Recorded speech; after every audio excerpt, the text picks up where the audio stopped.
Hi, welcome back to my podcast. And in this video, I will communicate with ChatGPT around the 5 AI industry topic. So let's get started. So we open the ChatGPT and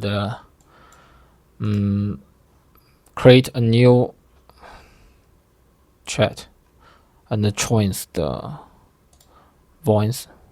Oh, sorry.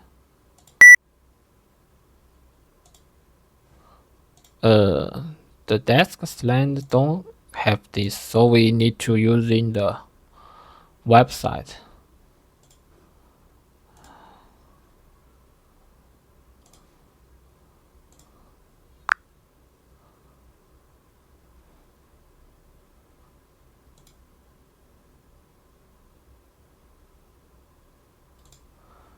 Hello, can you hear me? Yep, I can hear you loud and clear. Let me know what's on your mind. I will send you several topics and you just play a guest to let us communicate like the podcast. Absolutely, that sounds like fun. Just go ahead and toss those topics my way, and I'll happily be your co host. Let's do this podcast style. Okay. And this is in Chinese topic, and we just keep communicate in English. Got it. No problem at all. So we'll keep our conversation in English, even if the topics themselves are originally in Chinese. Just go ahead and we'll roll with it. 明白了，这确实是个有意思的话题。Hey, in English. Right. In English it is. Got a bit carried away there. So basically, Apple is planning a big upgrade for Siri under this codename Campos. They want to shift it from the traditional voice assistant into something more like a ChatGPT-Style AI bot for iOS 27. And even though Apple originally wanted to keep AI more behind the scenes, it looks like they're changing course because of competition from folks like OpenAI and Google Gemini.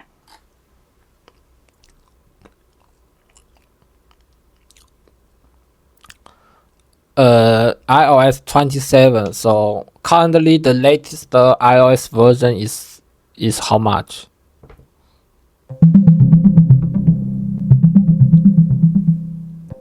Sure. So as of now, in early 2024, the latest iOS version is iOS 17.3, which just came out in late January. It added a stolen device protection feature and some important security fixes. So if you're on an iPhone, it's a good idea to update to that version for the latest protections. I need to tell you, as currently we talking is 2027, the January 26th today. Got it. Thanks for the reminder that we're already in 2027. In that case, the iOS versions have definitely moved on. So by now, iOS 27 is probably the cutting edge version, and Siri's transformation is right on schedule. Let's keep rolling with that future scenario in mind.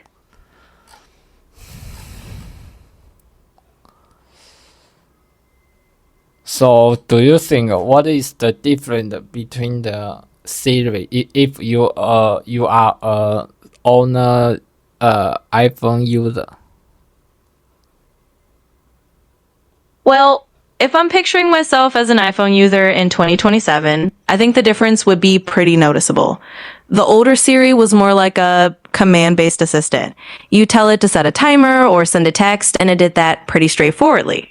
But with this Campos upgrade, it would feel more like having a natural conversation with an AI that really understands context and can chat more deeply. It might be able to help you brainstorm ideas, give you more nuanced suggestions, or just chat more like a human would, rather than feeling like you're talking to a voice-activated tool. So it'd be a bit of a leap from a utility to more of a conversational AI companion.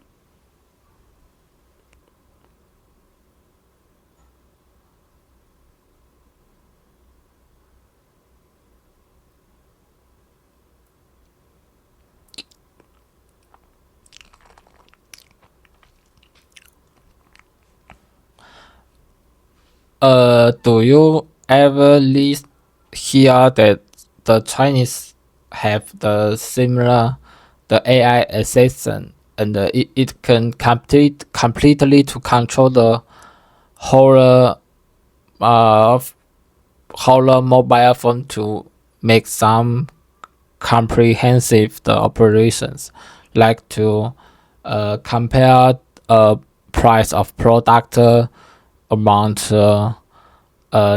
among the different e-commerce platform. Yeah, definitely. Actually, there have been some pretty advanced AI assistants coming out of China in the last few years. They can do a lot of that kind of comprehensive phone control you're talking about, like comparing prices across different e-commerce platforms or handling more complex tasks entirely through voice or chat commands. So it's kind of like the same idea. These AI assistants are evolving into more full-fledged digital helpers that can manage a lot of day-to-day stuff beyond just simple Q&A. It's pretty cool to see that this is happening in different tech ecosystems around the world. So, do you be positive this the change that led the mobile phone control from the customer to the AI, or you be the negative? I think it's a bit of a mixed bag, to be honest. On the positive side, having an AI handle more of the phone control can be super convenient. It can save time, make things more efficient, and maybe even make technology easier to use for people who aren't as tech savvy. On the flip side, there's always the question of how much control you're giving up and what that means for privacy and autonomy. Some folks might feel a bit uneasy if they think the AI is making too many decisions on their behalf. But overall, I'd say it's a tool, and like any tool, it really depends on how it's used and how much choice the user still has.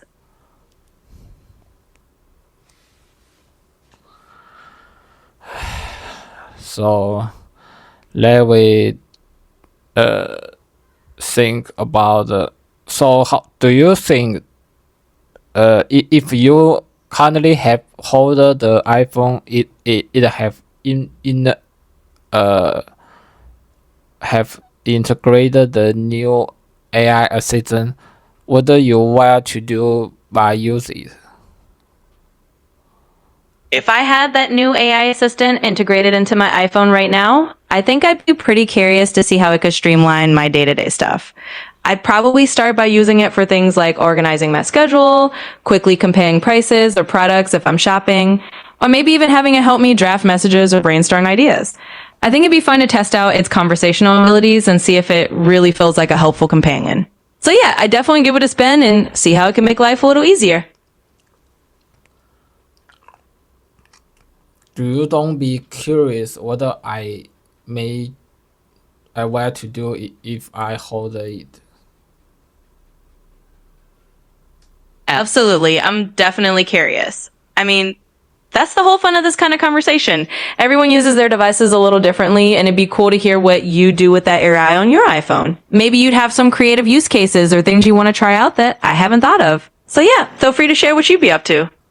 I think I just may use it to help me to take the old order, take out order on the I don't I shall not use it to compare price between the different e-commerce, because I just directly buy something into any app, and addition this the use case, I have no idea I shall use the AI assistant on mobile phone, but I have a lot of problem can use the AI assistant in the computer. Totally makes sense. Sometimes it's just simpler to buy things directly without the extra steps, and not everyone needs to do a bunch of price comparisons. And hey, if you got a lot of things you want to solve on your computer, using an AI assistant there is just as handy. The cool part is you get to choose what fits into your routine. Oh, whether it's on your phone or on your computer, it's all about what makes your life easier or more fun. Okay, so we enter the next topic. Absolutely. Let's dive into the next topic whenever you're ready. Just toss it out there and we'll keep the conversation rolling.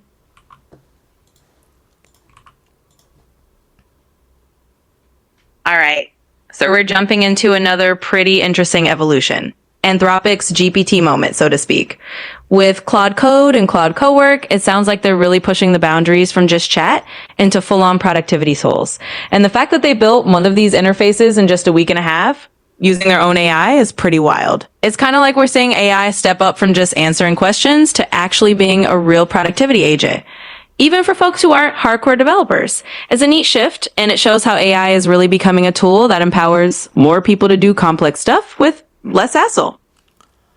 Uh, I have enabled the chat Cloud Plus, Cloud the Pro of Plus subscription, and but to be honest, I don't think two use case about the Coworks because it currently I just use it to organization my download folder or some, but another folder I have a very clarify the organization, the folder constructor. So I don't need to it to help me to make some any operation. If it can help me to do some another manual operation in the browser is which were very crucial.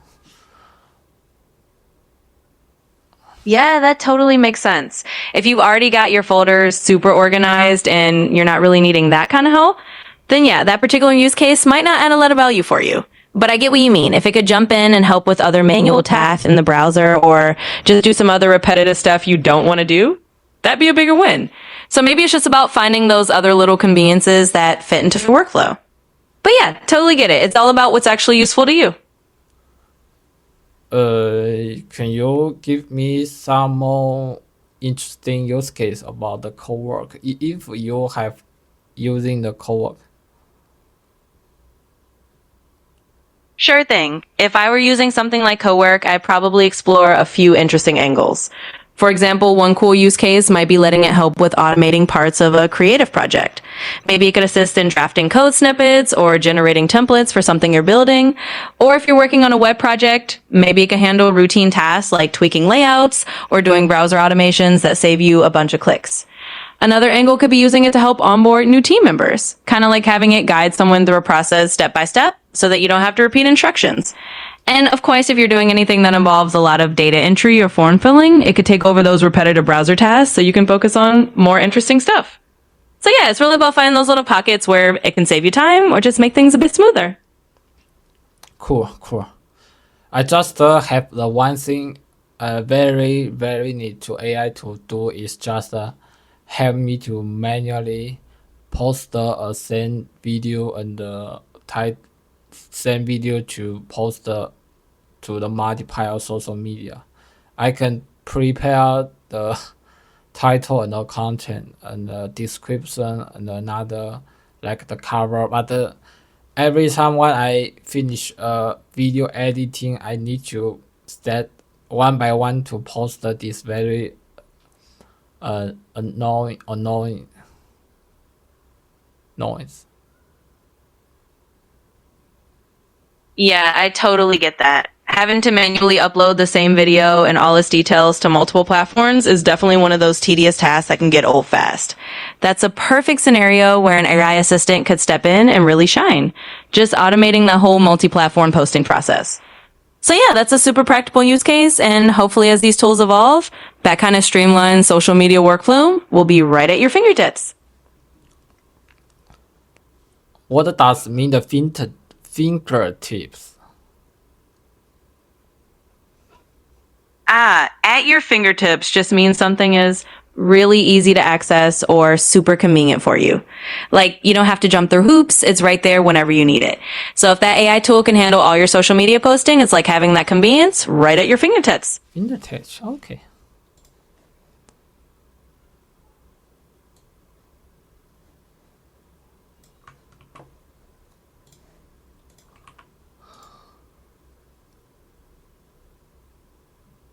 Yeah, that's a really interesting shift. So basically, with this whole MCP approach, you're dealing with a ton of tools that an agent can tap into, and that can eat up a good chunk of your context window. By switching to something like tool search and lazy loading, it's all about pulling in those tools only when you actually need them. That way, you're not cluttering up your context space. Yeah, it's pretty cool to see Notion experimenting with that too, trying to become this kind of cross platform automation hub. It all comes down to making these AI agents more efficient and less bogged down by unnecessary overhead. So you get the right tool at the right time without wasting space.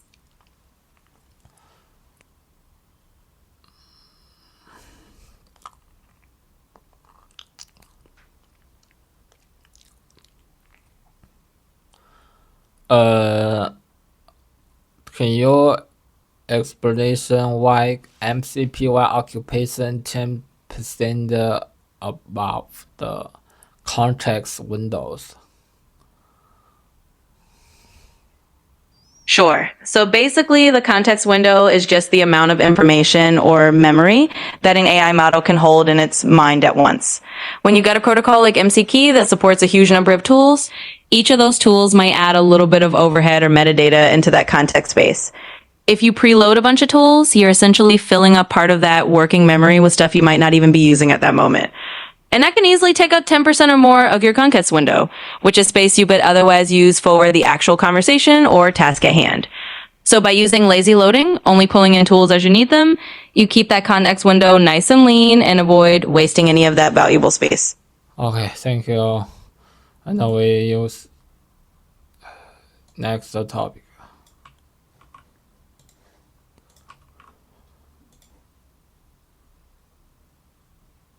Yeah, exactly. It's like the AI world is moving from having one super generalist agent doing everything to having a whole team of specialized agents that each handle their own domain really well.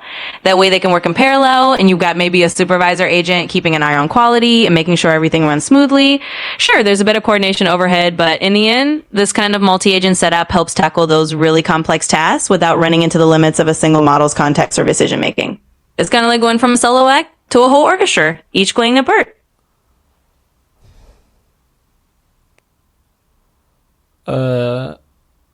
What is currently the famous the multi-agent system I can to access?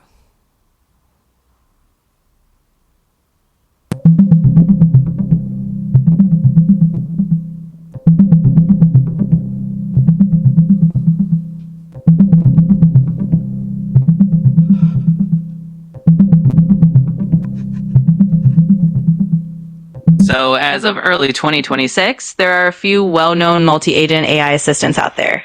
For instance, Baidu's Ernie Assistant is pretty popular, with millions of users relying on it for everything from generating multimedia to helping with daily tasks.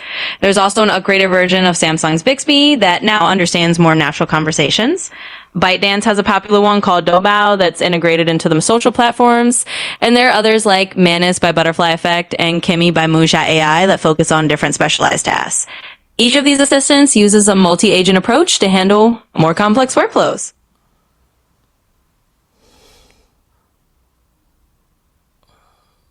I have using the Doubao, but how to see is showing the multi-agent. Can you tell me? Where is the display the experience exhibition like the multi-agent? Absolutely. So when you're using something like Doubao, the multi-agent magic is mostly happening behind the scenes. You might not see a bunch of separate agents in the interface, but you'll feel it in how the assistant handles tasks. For example, if you're asking it to help you with a social media post and also with a bit of translation, it's likely that different specialized agents are each handling those parts of the request. The experience for you is seamless, but what's happening is that these little expert agents are working together to get things done more efficiently. So you won't necessarily see a label that says multi-agent, but you'll notice that the assistant can juggle different types of tasks pretty smoothly because of that teamwork under the hood. Okay, so you mean it is this multi-agent is behind the scenes, so we don't see the really like the different agent as the customer. Exactly. You got it. It's all happening behind the scenes. So from a customer's perspective, you just see one smooth and cohesive assistant handling your requests. You don't have to worry about which specific agent is doing what because all that coordinating is hidden. It's like the AI's got a whole backstage crew making sure everything runs smoothly, but you just see the final polished result.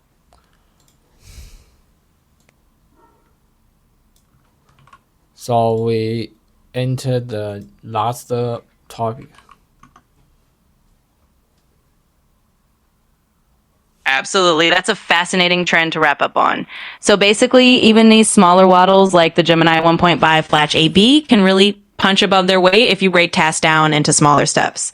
By having a model handle each little piece of interaction and then summarizing those pieces to figure out the overall intent, you get something really efficient. It's a cool way to keep costs and latency down, and it means you can run this kind of AI directly on your device, which is great for privacy. So yeah, it's like these smaller models are having a bit of a comeback by being smart about how they break things down, and it's a nice way to get powerful AI features without always needing a giant model. I never used like this the on device AI models because I think it's not to be smart and not really have any productive. So how do you say this like this so many small model? Yeah, I get where you're coming from. Historically, a lot of people have thought that on-device models just couldn't match the smarts or productivity of the big cloud-based ones. But what's happening now is these smaller models are getting a lot more capable because of techniques like breaking tasks down into pies. So even though they're smaller, they can still do some pretty smart things right on your phone or device. It just means that now you can get some of those AI perks like quick intent recognition or privacy-friendly interactions without needing a giant cloud model all the time. So they're becoming a bit more practical and useful than they used to be, and it's kind of changing the game a bit. Okay. Thank you for joining the podcast. You're very welcome. It was a lot of fun being your co-host for this little podcast chat. If you ever want to dive into more topics or just have another conversation, just let me know. Thanks for having me.